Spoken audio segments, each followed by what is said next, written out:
Welcome to part 2. Entry ಆದ ತಕ್ಷಣ ಏನು ತೊಗೋಬೇಕೋ ಗೊತ್ತಾಗಲಿಲ್ಲ. ಸೊ ಹಾಗೆ ಸರ್ಚ್ ಮಾಡ್ತಾ ಇದ್ದೀನಿ. ನನಗೆ ಬೇಕಾಗಿರೋ 2 ಪ್ರಾಡಕ್ಟ್ಸ್ ಇರಲಿಲ್ಲ. ಸೊ ತುಂಬ ಬೇಜಾರಾಯಿತು. ಆಗ ಇಷ್ಟು ಪರ್ಚೇಸ್ ಮಾಡಿದ್ದೀನಿ. ನೀವು ಯಾವುದೇ ಪ್ರಾಡಕ್ಟ್ನ ಪರ್ಚೇಸ್ ಮಾಡಿದ್ರೂ ರೇಟ್ ಅಂತೂ ನೋಡ್ತೀರಾ. ಅದ್ರ ಜೊತೆಗೆ ಮ್ಯಾನುಫ್ಯಾಕ್ಚರಿಂಗ್ ಮತ್ತು ಎಕ್ಸ್ಪೈರಿ ಡೇಟ್ ಎರಡೂ ನೋಡಬೇಕು.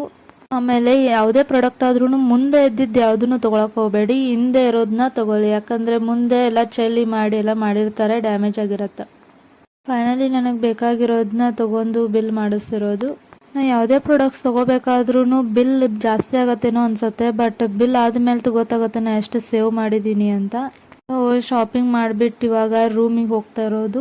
ಬಿಲ್ ಬಂದ್ಬಿಟ್ಟು 221 ಆಯಿತು. ಬಟ್ ನಾನು ಸೇವ್ ಮಾಡಿದ್ದು 31 ರೂಪೀಸ್. ಕ್ಲೈಮೇಟ್ ಚೇಂಜ್ ಆಗಿರೋದ್ರಿಂದ ಸ್ವಲ್ಪ ನೆಗಡಿ ಬಂದಂಗೆ ಆಗೈತಿ. ನಮ್ಮ ಪಿ ಜಿದಾಗ ಇಂಡಕ್ಷನ್ ಇಟ್ಟಾರ, ಅಡುಗೆ ಅದು ಏನಾರ ಮಾಡ್ಕೋಬಹುದು. Bye guys, next YouTube